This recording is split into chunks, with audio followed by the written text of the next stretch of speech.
Hey everybody, my name is Mark, and today I want to tell you all about my Kansept Fenrir.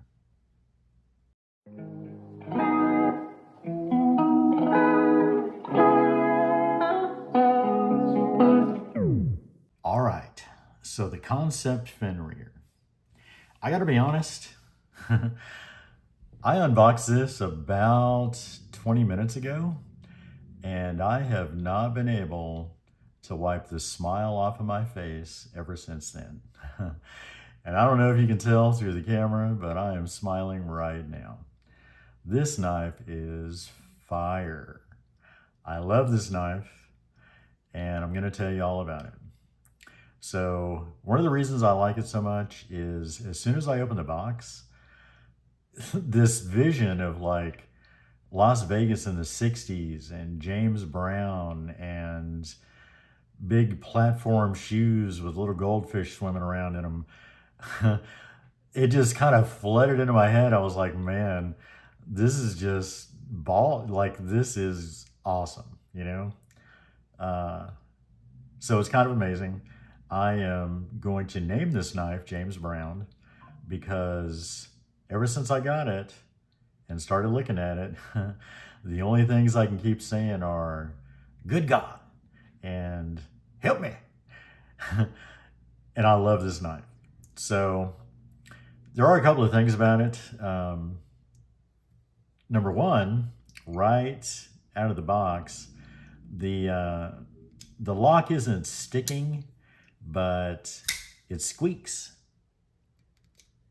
And it's kind of hard to hear, and it doesn't do it every time, but I've got a little bit, there it goes. I got a little bit of lock squeak, and then the blade centering is off just a hair. But because I just got this knife, I'm going to open it up and we're going to kind of take a look inside and see what's going on. I can tell you if this doesn't already have fully caged bearings, it is going to get skiffs because it deserves it. This Timascus on here could not be any more perfect for me. These are, it's just fantastic. I've seen some that I don't really care for. Some of it gets pretty loud and kind of busy. This is not that. This is gorgeous. And the pictures that I saw when I bought it, of the ad that I bought it from, the back, the titanium back here and the blade, you could tell that they matched, but overall it looked like a lot lighter stonewash, titanium color, like a lighter gray. And then I opened the box a little while ago and I couldn't have been more happy because it's a lot darker. And usually it's the opposite. Pictures that I see of like, stonewash titanium, this is obviously like dark washed, but they can make regular titanium, just like raw titanium, look pretty dark in photos. And I prefer that, but 9 times out of 10, you get the knife in and it's like a really light gray, which is fine sometimes, but I much prefer this. And so look at that knife, man. It just looks so great. So we're going to take it apart and I'm going to kind of give you some specs about it. This is definitely not a new knife. It's not like a new release or anything. This knife's been around. There's a lot of different versions of it, but look at that knife. I love it.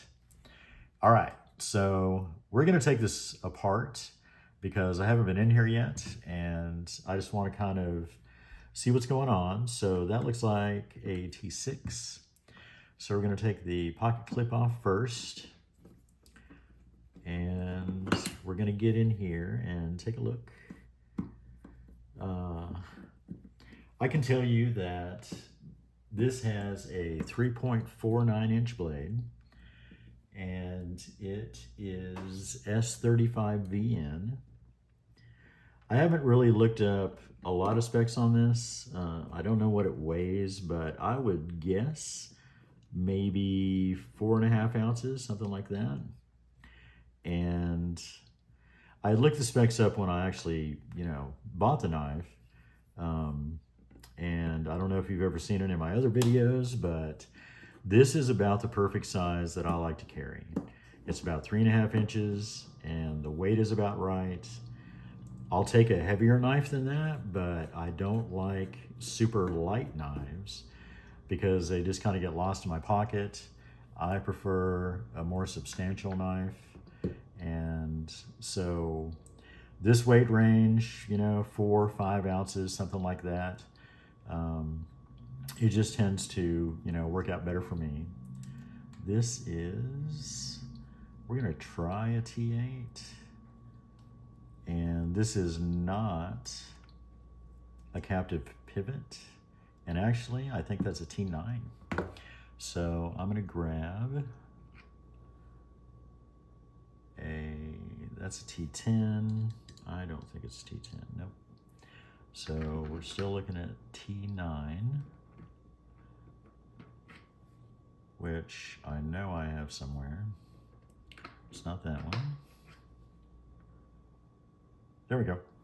So we got a T9, and I only have one of these T9s. So this may get interesting. So we're gonna close this up. We're going to put a T9 on this side, and I'm gonna back it up with a T8, and we're gonna see if we can get this pivot off.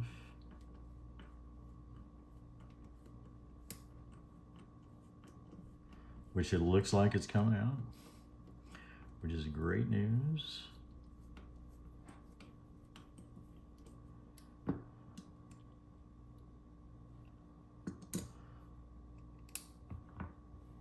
So let's take a look.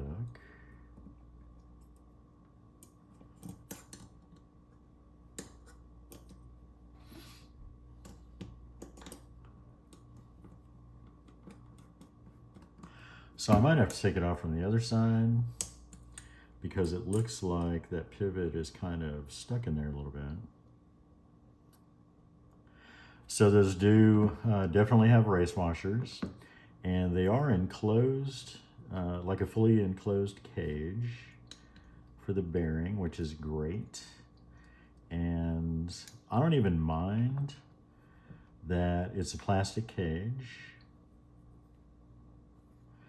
And it's got races built into the blade too, so that's kind of cool. Yeah, so it's a fully caged plastic bearing, and I kind of like them. And I've said in other videos, the plastic itself has a lubricity all to itself, and so once you get some lubrication in there inside the cage, it's going to, like, I just find them to be really smooth. So, this may not get skiffs because I don't really have a problem with those at all. And other than not being a captive pivot, it actually came apart really well. And it's super clean inside, so that's nice. I'm not going to take these Timascus inlays out. There's the blade stop pin. Those can stay there because I don't really have to take those out, to check out the knife or to lubricate it or anything like that. So this is actually about as far as I'm going to take it down. But I want to look at the reason why this is squeaking a little bit. Like I said, it doesn't really have lock stick. You can see the lock bar insert there. It looks like it's got some lubrication on it, which is kind of weird. And it shouldn't have. So, yeah, we're going to start putting this back together. I'm going to clean it up a little bit, just right at the lock bar insert. And I'm going to use some alcohol pads. So I'm just going to take an alcohol pad and I'm going to clean off that lock bar insert, because I don't really want, and it may have been that the previous owner was trying to solve some kind of lock stick issue, which I don't see that it really has. But there is definitely some oil in that area. Or it may have just been a case where, they were over oiling, which is really common, and it just got all over the place. And in that case, there's probably oil underneath the Timascus inlays and everywhere else. But I'm going to leave that for a different day, kind of off camera. I may take it fully apart or something at some point. But this is all I'm going to do right now. I just want to make sure, I want to get that lock bar insert dry. I don't want lubrication on that. And I can tell that was, you've seen everything. This is the only thing that I was touching just now was the end of the lock bar insert. And that is quite a bit of stuff that was on there. And even visually looking at the lock bar insert, it looks a lot cleaner now. So that might be a good thing. And like I said, it wasn't sticking that I could notice at all, but it had a really odd squeak most of the time when you disengage the lock. And there is quite a bit of really old lubrication on that pivot. So it's kind of good that we're getting in here because, and I've said this before, you never know what you're going to find.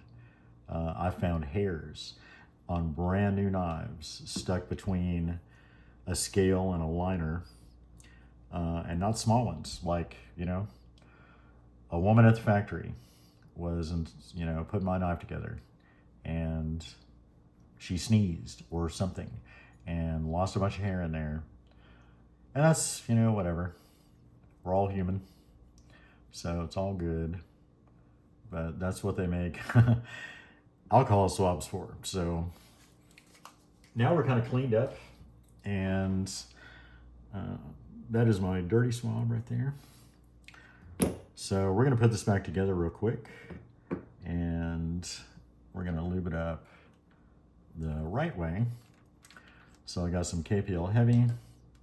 And I got my trusty swab here.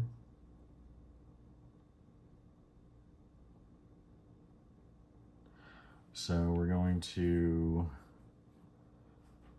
lubricate this pivot, which looks like it's seen some wear.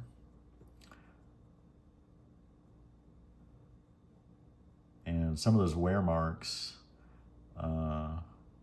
they're thinner than the actual blade stock.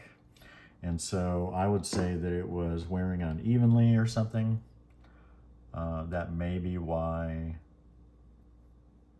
the blade centering looks like it was an issue at some point and still is. So we're going to take care of that, hopefully. I don't really see much on the end of the blade where the lock bar insert engages. But like I said, I want to kind of make sure that everything is dry and clean in that area because it shouldn't get lubrication. There's a lot of people that try and solve lock stick issues by rubbing graphite on that area. I have tried that and I never had any luck with it.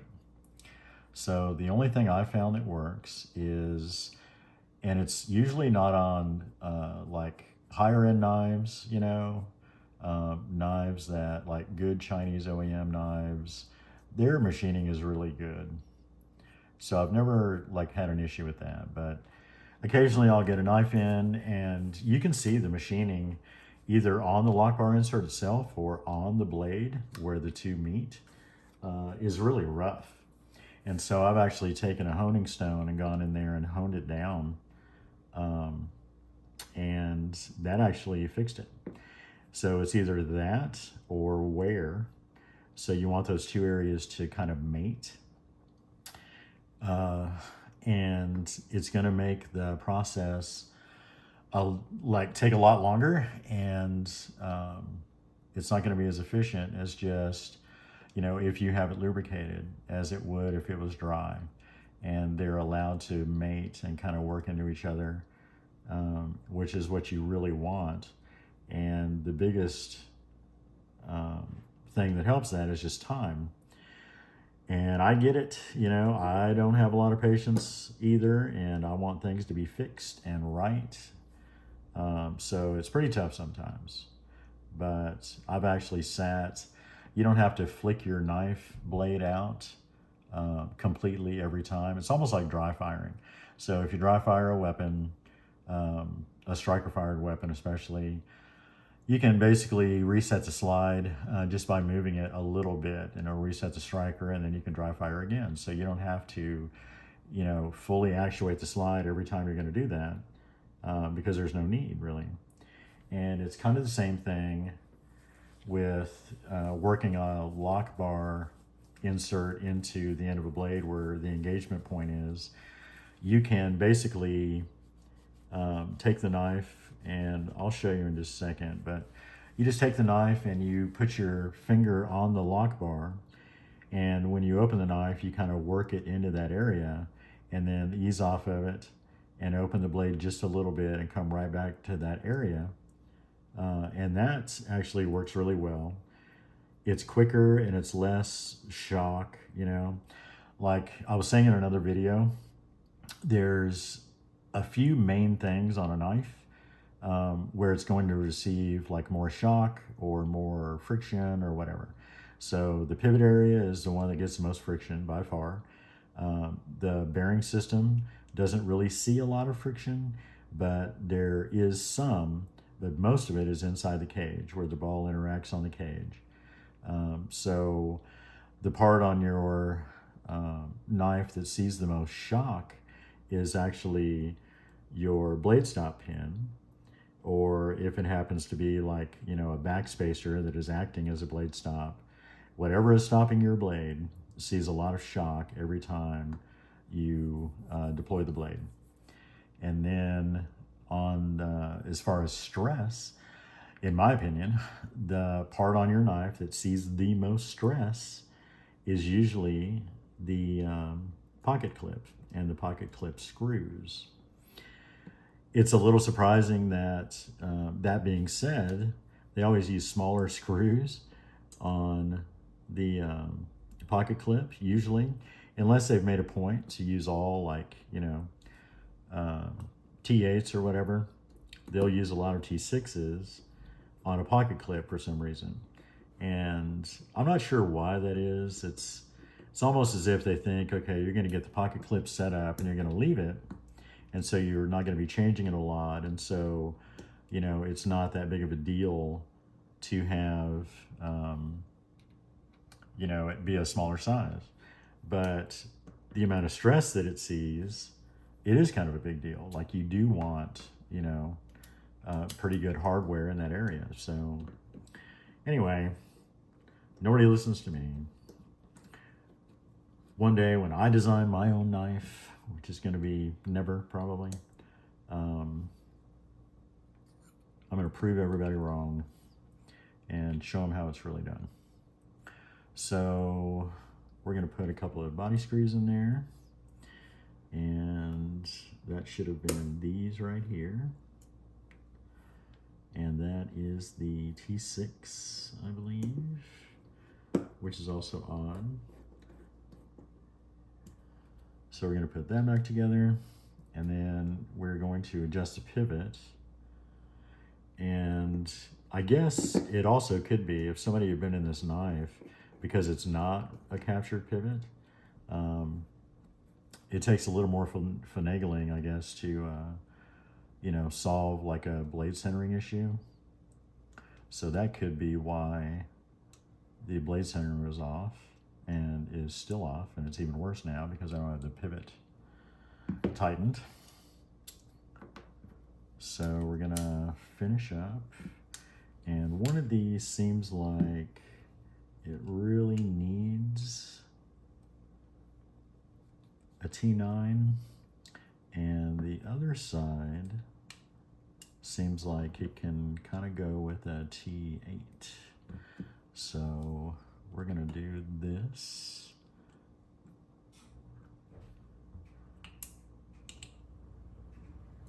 And we're going to tighten this pivot up. And then I want to tighten it from the other side. And that is definitely the side.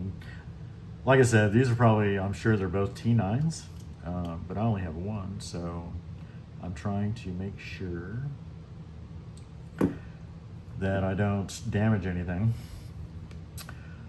Okay, so now the blade centering is kind of right on, but I'll bet you the pivot might be a little tight. And it is just a hair. There is no blade play, so that's a good thing. It looks like we've got everything back together around the pivot area, and the bearings are right.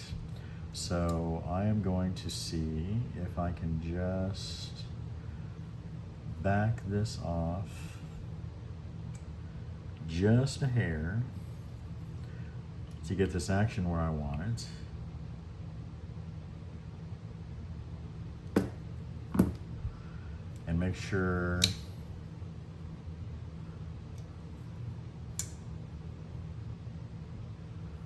that the blade centering stays where I want it.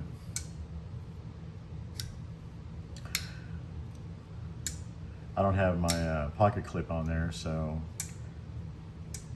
using the front flipper is a little weird. So that still feels a little tight.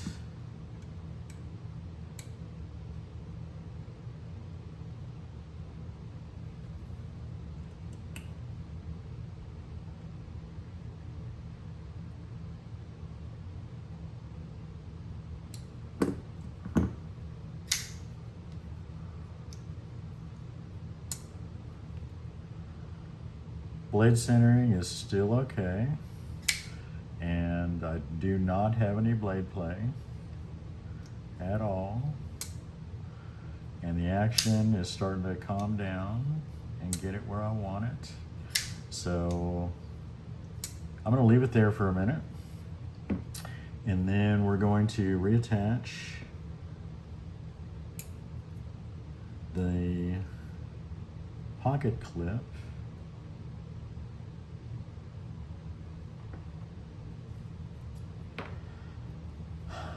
I'm such a creature of habit. This is the driver handle that I always keep a T6 in. And when there's not a T6 in there, it kind of throws me. I'm like, what's going on? Who's been in here? Who's touched my stuff? So we're putting the pocket clip back on, and we're almost ready for, I didn't change the detent or anything. So we're going to see what that does. So I'm going to give the pocket clip a good snug. I'm going to check the blade centering one more time, and that is just about perfect. And so now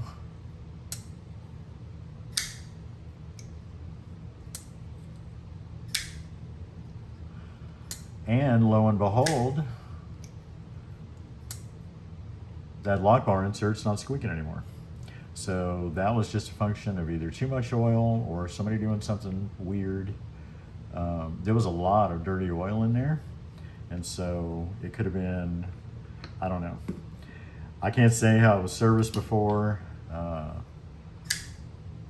so I have no idea. But there is no lock stick at all, and I've got a good, I would say 40%, maybe even a little higher engagement on that lock bar. So that is really good, but it's an older knife, so I don't know how, it's in really good shape, but I don't know who's had this and how much they've used it. There's a little wear on the thumb stud, both sides, so this has seen some good pocket time, but whoever had this really liked this knife and they took care of it. So yeah, I could not be more happy. And Let's take one more look. I just love this knife. We're gonna give it a little wipe down. And this time, I'm actually gonna use a little Windex because it is showtime. There were 2 issues on this knife that I saw when I first got it out of the box, and just taking it apart and cleaning it up and lubricating it took care of both of those problems. So we no longer have any lock stick or lock squeak, and the blade is centered perfectly, and the action is still really smooth, and it's just getting better. So that, everybody, is James Brown. So I appreciate you watching. Thank you very much.